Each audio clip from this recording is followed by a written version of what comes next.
Salam, salam damai sejahtera dan sukacita buat semua umat Elohim dimanapun Anda berada.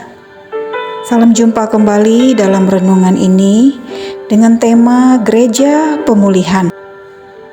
Rasul Yohanes diberikan pewahyuan langsung oleh Tuhan Yeshua HaMashiach untuk menuliskan kitab Wahyu sebagai kitab yang terakhir. 90 sampai dengan 96 Masehi. Ketika Rasul Yohanes dibuang di Pulau Patmos, Rasul menutup usianya di tahun 100 Masehi. Dari ketujuh gereja di dalam kitab Wahyu pasal 2 dan 3, hanya 2 gereja yang tidak dicela oleh Adonai Yeshua, yaitu gereja di Smyrna, gereja yang teraniaya. Banyak umat Elohim yang dianiaya dan mati martir pada masa ini, sampai abad ketiga Masehi. Yang kedua adalah gereja di Philadelphia, yaitu Gereja Pemulihan. Arti dari Philadelphia adalah kasih persaudaraan.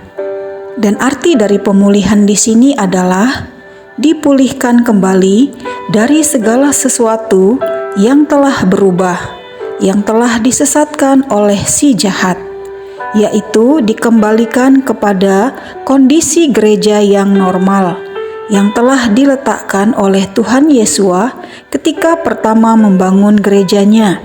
Matius 16 ayat 18 sampai dengan 19, Kisah Para Rasul 2 ayat 41 sampai 42.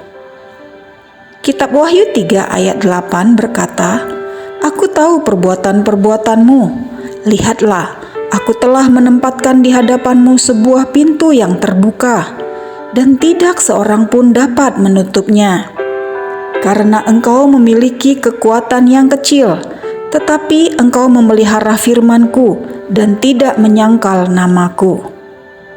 Arti dari menempatkan pintu yang terbuka sebagai yang memegang kunci Daud dan yang membuka pintu yang tidak dapat ditutup oleh seorang pun. Tuhan Yeshua telah membukakan pintu kepada gereja yang dipulihkan, yang tidak dapat ditutup oleh seorang pun. Sejak pemulihan, hidup gereja yang tepat dimulai pada awal abad 19 Masehi sampai sekarang. Pemulihan Tuhan Yeshua selalu memiliki pintu yang terbuka. Hari ini, meskipun banyak pertentangan, pintu ini tetap terbuka di seluruh dunia.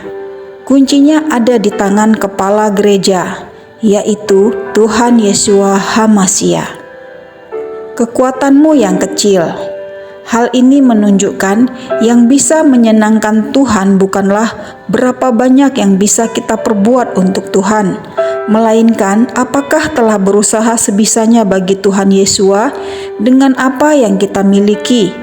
Apakah kita mempersembahkan apa yang kita miliki dengan tulus dan murni? Firman-Ku dan nama-Ku. Firman Elohim adalah pengutaraan isi hati Elohim, menyatakan isi hatinya, dan nama Elohim adalah diri Elohim sendiri, yaitu Yahweh Yeshua. Zakaria 14 ayat 9. Dan pada hari itu Yahweh akan menjadi raja atas seluruh bumi. Yahweh lah satu-satunya, dan namanya pun satu.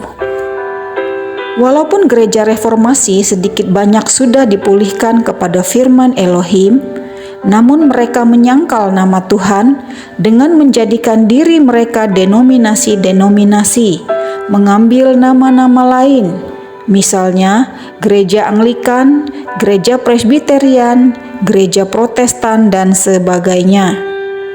Gereja yang dipulihkan bukan hanya secara keseluruhan kembali ke dalam firman Tuhan, tetapi juga telah meninggalkan segala nama selain nama Elohim Yahweh Yeshua HaMashiach yang telah kembali kepada akar Ibrani yang benar. Gereja yang dipulihkan mutlak kepunyaan Tuhan, tidak ada sangkut pautnya dengan sebutan apapun. Menyimpang dari firman Tuhan adalah murtad. Membuat gereja menjadi denominasi dengan mengambil nama apapun selain nama Elohim Yahweh Yeshua adalah perjinahan rohani. Sebagai mempelai suci yang dipertunangkan kepada Hamasya, 2 Korintus 11 ayat 2, gereja tidak seharusnya memiliki nama lain selain nama suaminya. Semua nama lain adalah kekejian bagi Elohim.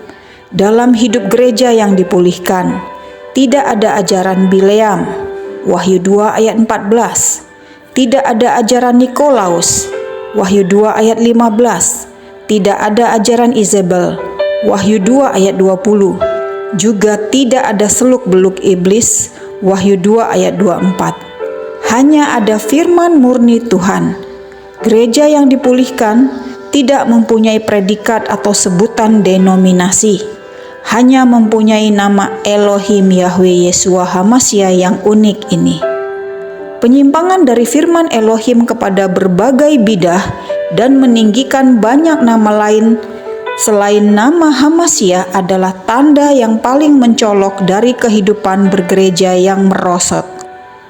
Kembali kepada firman yang murni dari segala bidah dan tradisi dan meninggikan nama Tuhan dengan meninggalkan semua nama lain merupakan kesaksian yang paling menjamah orang dalam gereja yang dipulihkan.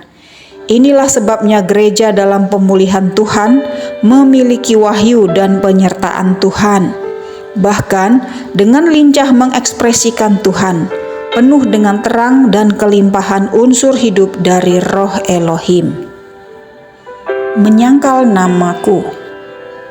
Matius 10 ayat 30, Wahyu 2 ayat 13, Lukas 12 ayat 9, dan 2 Timotius 2 ayat 12. Menyangkal nama Elohim adalah suatu dosa yang besar, sebagaimana yang tertulis di dalam kitab Torah, salah satu perintah Elohim di dalam 10 firman-Nya, di kitab Keluaran 20 ayat 7. Jangan menyebut nama Yahweh Elohimmu untuk kesia-siaan, karena Yahweh tidak akan membebaskan orang yang menyebut namanya untuk kesia-siaan.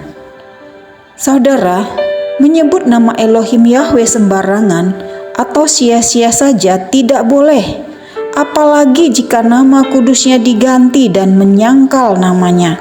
Seperti halnya kesalahan yang dilakukan oleh Rasul Petrus ketika menyangkal nama Tuhan Yeshua. Hal itu adalah dosa, karena bagi umat percaya bahwa di dalam namanya ada keselamatan. Roma 10 ayat 8-13, Kisah Para Rasul 2 ayat 21. Kitab Roma 10 ayat 8-13 berkata, sebaliknya, apa yang dia katakan, firman itu berada di dekatmu, di dalam mulutmu dan di dalam hatimu. Inilah firman iman yang kami beritakan. Sebab jika kamu mengakui Tuhan Yeshua dengan mulutmu dan percaya dalam hatimu bahwa Elohim telah membangkitkan Dia dari antara yang mati, maka kamu akan diselamatkan.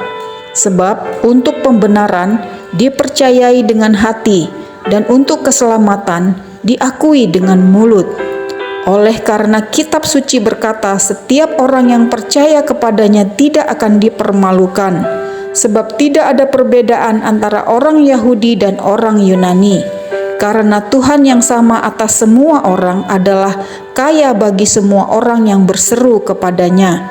Sebab setiap orang yang berseru kepada nama Yahweh, dia akan diselamatkan.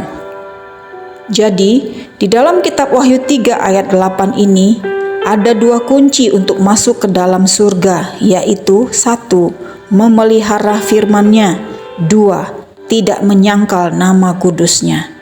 Jika 2 hal ini kita lakukan, maka Tuhan Yesus akan menjaga kita dari segala pencobaan dan kita mendapatkan pahala di surga.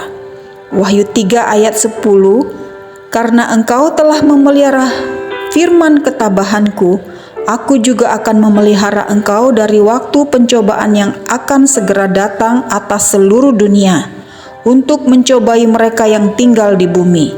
Siapa yang menang, aku akan menjadikannya tiang di tempat kudus Elohimku, dan dia sekali-kali tidak akan pernah keluar lagi.